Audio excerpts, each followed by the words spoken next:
हम लोग मर के कहाँ जाते हैं और हमारे कर्मों का हिसाब किताब कैसे होता है, और हमारा मनुष्य का जन्म जो मिला है हमें किस आधार पर मिला है, इस सभी सब्जेक्टों पर अब हम चर्चा करेंगे विस्तार से। बहुत सावधानी से इस विषय को सुनिएगा। जब हमारी मृत्यु होती है तो क्या होता है, सुनो।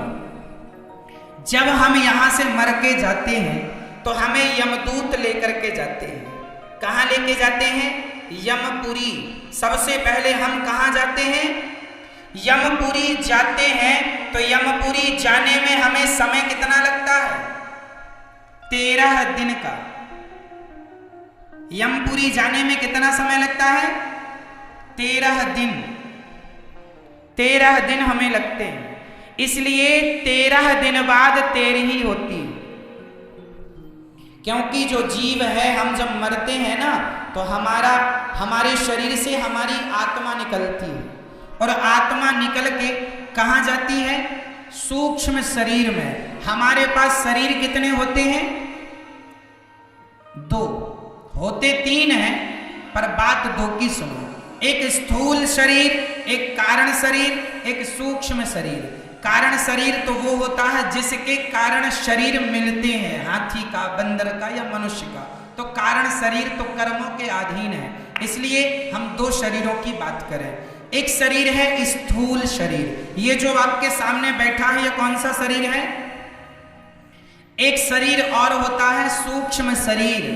तो हमारे शरीर कितने होते हैं? 3। इस शरीर का नाम क्या है? बोलते चलो, तुरंत देर ना लगाना। जो मंच में बैठे आप लोग भी बोलते चलिए, आप लोग पास में बैठे इसलिए खड़ा करके हम आपसे पूछ लेंगे। बताइए हमारे शरीर, इस शरीर का नाम क्या है?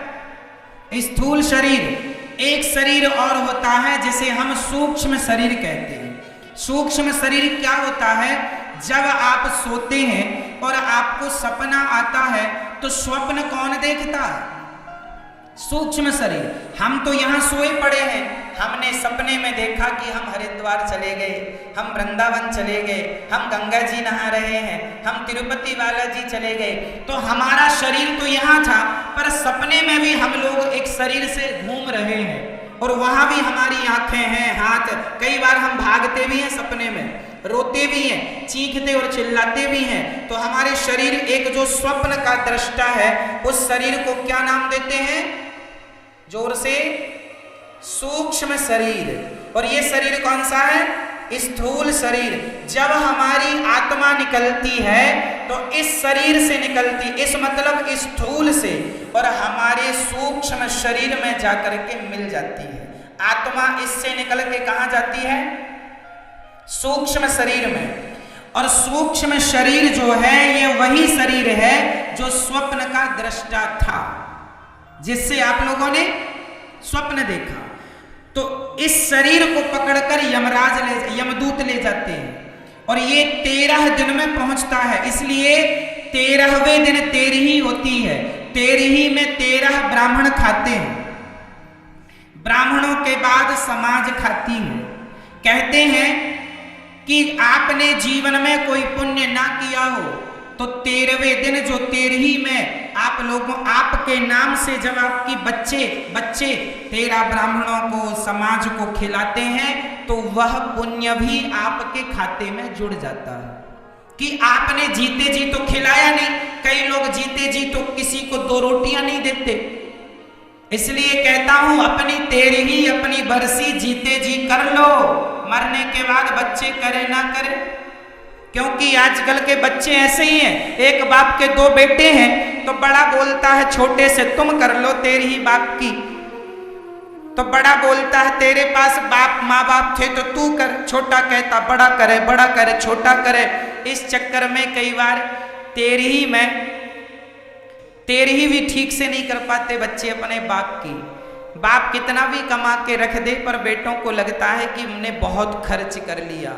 जबकि हर बेटे का धर्म है कि वो अपने माँ बाप की 13 बरसी तो बड़ी खुशी से करे, अर्थात ज्यादा से ज्यादा भोजन प्रसादी सब समाज को मिले। यदि आप योग्य हैं तो, नहीं तो भाई आप नमक रोटी भी खिलाएं तो भी ठीक है, पर है तो बढ़िया करना चाहिए। आजकल तो बाप के मरने पर लोग पंडित जी को 11 रुपया दक्षिणा देते हैं, बाप के मरे का दान कर रहे हैं 11 रुपए। लोग सुन लो, इसलिए अपने हाथ से दान पुण्य करके जाना। ये बच्चे दान ऐसी करते हैं, पंडित जी को ऐसी गाय दी कि घर जाते जाते मर गई बूढ़ी गाय। एक बेटा बोला, महाराज 1100 रुपए है, गाय दान करा दो। किसके नाम की? बोले बाप के नाम की। हमने कहा अरे बाप तुम तो मर गए और ऐसी औलाद छोड़ के गए हो। अब बताओ 1100 में तो कुत्ते का पिल्ला नहीं आता है? आते हैं? अच्छी क्वालिटी का पिल्ला भी नहीं आता 1100 में। तो जी गाय दान करने चले। तो भैया कान खोल के सुन लो, जीते जी गौदान कर लो, जीते जी अपनी तेरही कर लो। 13 ब्राह्मणों को नहीं, जीते जी 50 ब्राह्मणों को खिला दो, समाज को खिला दो। छोटा मोटा दान पुण्य करते रहा करो। मरने के बाद जो बच्चे करेंगे तो करेंगे ही करेंगे। इसलिए गौरी गोपाल अन्न क्षेत्र चलता है वृंदावन में, हजारों ब्राह्मण रोज खाते हैं, ब्राह्मण संत समाज। तो आपने एक बार अन्न क्षेत्र बंटवा दिया तो आपका 13 ब्राह्मण क्या हजारों ब्राह्मण एक बार में खा लेते हैं। इसलिए जीते जी दान करो, अन्न दान बड़ा दान है, इसलिए अन्न दान करना चाहिए। और मरने के समय ये ना सोचे बैठो कि बेटा ही करेगा, बेटी करेगा, नहीं करेगा तो क्या कर लोगे। अभी तो लॉकडाउन में जो मरे, कोरोना काल में जो मरे, उनकी तो 13 ब्राह्मणों ने भी नहीं 13वीं खाई। क्यों? इसलिए 13ही में 13 ब्राह्मण भोजन करते हैं और ब्राह्मणों का भोजन ही अनिवार्य है। पहला भोजन ब्राह्मण करें, ब्राह्मणों के मुख से ही परमात्मा खाते हैं। जैसे गर्भवती माँ, पेट में बेटा है तो माँ जो खाती है वो बेटे के पेट में अपने आप चला जाता है। उसी प्रकार भगवान ने कहा कि तुम ब्राह्मणों को खिलाओ, मेरे पेट में अपने आप आ जाएगा ब्राह्मणों के द्वारा। इसलिए 13ही में 13 ब्राह्मण, ज्यादा हो तो चलेगा। तो ये ध्यान रखना चाहिए। तो 13वीं होने के बाद जब हम सूक्ष्म शरीर हमारा यमराज जी के पास जाता है, यमराज जी वहां पर हमारे से बातचीत करते हैं। कैसा कैसा आपने जीवन में पाप या पुण्य किया है वो सुनो। यमराज जी के पास पूरा लेखा जोखा होता है। वहां पर यमराज जी आपको सब बताते हैं, जन्म से मृत्यु तक देखो आपने कितना पाप किया, कितना पुण्य। यमराज जी के पास सब लेखा जोखा होता। आपको बताते हैं देखो आपने ये पाप किया, ये पुण्य किया, और पूरा बताने के बाद अंत में चंद्रगुप्त हिसाब करते हैं। चंद्रगुप्त ने हिसाब किया तो पता चला कि आपके 5 किलो तो पाप निकले हैं और केवल 100 ग्राम पुण्य निकला। पाप कितने निकले? 5 किलो और पुण्य। यमराज जी ने कहा कि आपने 5 किलो पाप किया है तो पापों का दंड भोगने के लिए आपको फिर 84 का चक्र देना पड़ता है। फिर नाली का कीड़ा बनो, मछली बनो, गधा बनो, कुत्ता बनो, बिल्ली बनो। ये 84 लाख योनियां जो हैं ये तुम्हारे कर्म दंड भोगने के लिए विधाता ने बनाई है। तो भोगते रहो, चमगादड़ बन के उल्टे लटके रहो। ये पेड़ पौधों की योनियां भी भोग योनियां हैं, खड़े हैं सो खड़े हैं। तो ये 84 लाख योनियां तुम्हें भोगना पड़ती हैं। और इसके पश्चात जब 5 किलो पाप तुमने कई जन्म लग जाते हैं, करोड़ों साल लग जाते हैं, तब कहीं फिर जाते हो।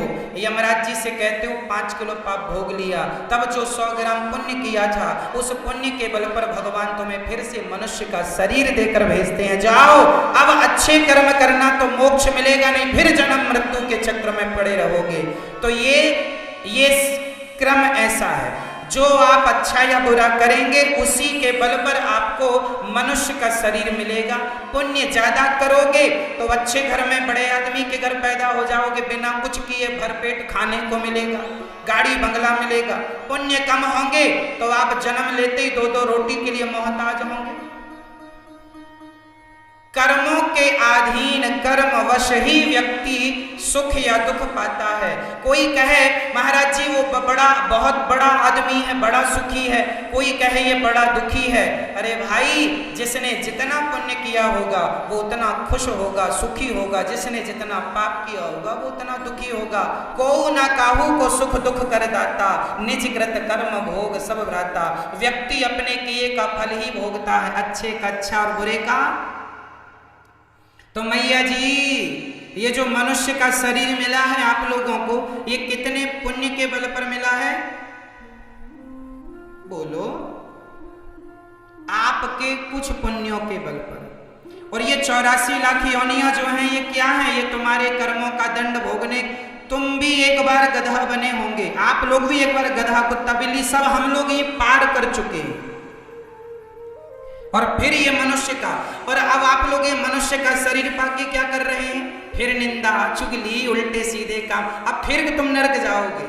इसलिए बचना है, सबसे मन हटा लो। नाता एक राम जी से, दूजा नाता तोड़ दे। आशा एक राम जी की, दूजी आशा छोड़ दे। मेरे तो गिरधर गोपाल, दूसरों ना। भगवान से संबंध रखोगे तो बचोगे नहीं, यही जन्म मृत्यु में उलझे रहोगे। कल्याण चाहते हो तो ये बातें समझो। ये है हमारे जन्म से मृत्यु तक का हिसाब। हम जैसा कर्म करते हैं वैसा फल हमें मिलता है।